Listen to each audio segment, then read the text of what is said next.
ഏതാണിനും അവൻ്റെ നെഞ്ചരിച്ചിലോടുകൂടെയാ 5 ഉറുപ്പ്യ കൈമ കിട്ടുന്നത്. ഒരാണൊരു ഉറുപ്പ്യ ഉണ്ടാക്കുന്നത് ഓൻ ഒറ്റക്ക് ജീവിക്കാനായിരുന്നേ. ജീവിതത്തിൽ ഒരിക്കലും ഓനൊരു പെണ്ണിനെ തിരിഞ്ഞു നോക്കൂല, ഒരു ഭാര്യമാർക്കും സ്ഥാനം കൊടുക്കൂല. എന്നിട്ടും പകലന്തിയോളം മേലും കയ്യും വേദനയായിട്ടും നേരം വെളുത്തിട്ട് പുറത്തിറങ്ങി കിട്ടാവുന്നത് സ്വരൂക്കുട്ടി വെക്കുമ്പം ഒരാണിനൊരൊറ്റ സ്വപ്നേ ഉള്ളൂ, ഉമ്മാരെങ്ങൾ പട്ടിണി കിടക്കല്ലേന്ന്, നിങ്ങൾ മനസ്സമാധാനത്തിൽ ജീവിക്കണം എന്ന്, നിങ്ങളെ കുടുംബക്കാരുടെയിലും ഏട്ടത്തിൻ്റെ അനിയത്തിൻ്റെ ഇടയിലും നിങ്ങൾ നാണം കെടരുത് എന്ന്, നിങ്ങളും മക്കളും സമാധാനത്തിൽ തിന്ന് ജീവിക്കണം എന്ന്.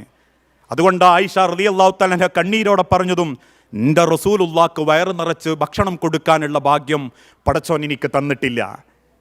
നിങ്ങൾ ആലോചിച്ച് നോക്കൂ, ഒരു ഉത്തമയായ ഭാര്യ എന്ന് പറഞ്ഞാൽ ഭർത്താവിനോട് ഏത് അവസരത്തിലും ചേർന്ന് നിൽക്കുന്നവളാ, ഏത് സന്തോഷത്തിലും സങ്കടത്തിലും ചേർന്ന് നിൽക്കുന്നവളാ, അയാളുടെ വേദനകൾ ഒരൊറ്റ ഹസ്തദാനം കൊണ്ട് തിരിച്ചറിയുന്നവളാ.